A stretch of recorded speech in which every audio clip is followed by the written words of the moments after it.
পারে নাই। এই বাংলার মাটিতে বাঙালি আমরা কোন সময় স্বাধীনভাবে বাংলার মাটিতে চলাফেরা করতে পারি নাই। আগামী দিনে একটা নতুন বাংলাদেশ মাহমুদুর রহমান মান্নার নেতৃত্বে আমরা প্রতিষ্ঠা করব।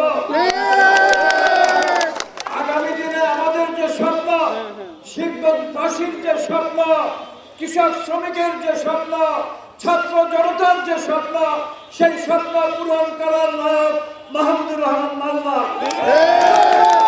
আমরা দায়িত্বহীন কণ্ঠে বলে দিতে পারি যে আগামী বাংলাদেশ হবে কল্যাণমুখী একটি রাষ্ট্র। আগামী বাংলাদেশ হবে গণতান্ত্রিক ব্যবস্থার বাংলাদেশ। অনেক কথা বলার আছে আমার। আজ কত বছর পরে শিবগঞ্জ আসছি। 3 বছর আগে একবার আসতে চেষ্টা করেছিলাম।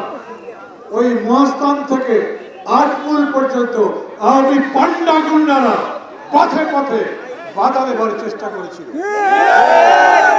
আপনাদের ভালোবাসা, আপনাদের সাহস, আপনাদের আমার প্রতি সর্বাত্মক সমর্থন ওদের ওই ষড়যন্ত্র গাজনি গুন্ডামি সফল হতে পারেনি।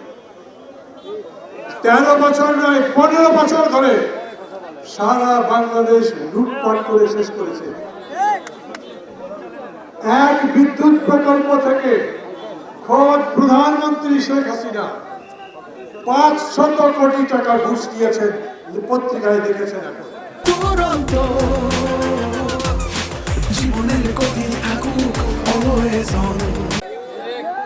প্রত্যেক বছর বাংলাদেশ থেকে লক্ষ লক্ষ কোটি টাকা বিদেশে পাচার হয়। প্রমাণ আছে, ধরা পড়েছে, সরকার তার বিচার করে। আমাকে তখন বগুড়া শহরে ঢুকতে দিত না। বগুড়ার ত্রিসীমানায় ঢোকার সাথে সাথে এসবি ডিবি লাগতো। কোথায় আছে, কি করছে? এরকম শাসক, এইরকম দল ক্ষমতায় আসতে পারবে না যারা ক্ষমতায় যাওয়ার পরে আগে নিজেরা কেমনে বড় দেখাবে সেই চেষ্টা করে। ভেবে দেখেন, দেশের প্রধানমন্ত্রী শেখ মুজিবের মেয়ে একটা বিদ্যুৎ প্রজেক্ট থেকে 500 কোটি টাকা ঘুষ দিয়েছে এবং সেই টাকা বিদেশে পাচার করবার জন্য তার বোনের মেয়ে টিউলিপ সিদ্দিকী বিদেশে বসে ব্যবস্থা করেছে। এই সমস্ত পরিবারতন্ত্র ধ্বংস করে ফেলতে চায়। এগুলো চলবে না। একইভাবে আমি বলি, সমস্ত মানুষের গণতান্ত্রিক অধিকার প্রতিষ্ঠা করতে হবে। আগেই ধরে নেন, ও তো ভোট দেবেই, কারণ সে আমার জমি চাষ করে। ও তো ভোট দেবেই, ও যদি ভোট না দেয় তাহলে তার বিরুদ্ধে এই ব্যবস্থা নেব। আমরা মানুষকে মুক্ত করতে চাই, এমন পদ্ধতি করতে চাই যাতে মানুষ নিজের ইচ্ছা মতো ভোট দিতে পারে। সেই ভোট ঠিক মতো গণা হয় এবং সেই ভোটে যারা যেতে তারা যাবে, ক্ষমতায় চলে যাবে। আমরা কাউকে আটকাচ্ছি না, কিন্তু মানুষ ভোট ঠিক মতো দিতে পারলো না, কথা বলতে পারলো না, ভোট ঠিক মতো করা হলো না, ভোটের ফলাফলে একটা আসে, ওইদিকে আপনি টেলিভিশনে আর একটা প্রচার করে দেন, চলবে না।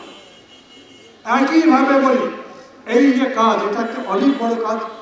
আপনার চাকরিতে বেতন পান না, আপনার পেনশনের টাকা পান না, ব্যবসায়ীরা ব্যবসা করতে পারে না, এমনকি ছোটখাটো যারা তরি তরকারি বিক্রি করে তাদের উপর পর্যন্ত পুলিশের নির্যাতন ছিল। এই পুলিশ ব্যবস্থা ঢেলে সাজাতে চাই। দেখেছেন ইতিমধ্যে পুলিশের বহু অফিসার বদলি করে দেওয়া হয়েছে।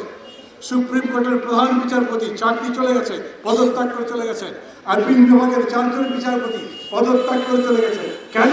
জনগণের দাবি হচ্ছে সেই বিচার চাই যাতে মানুষ সত্যিকার বিচার পায়।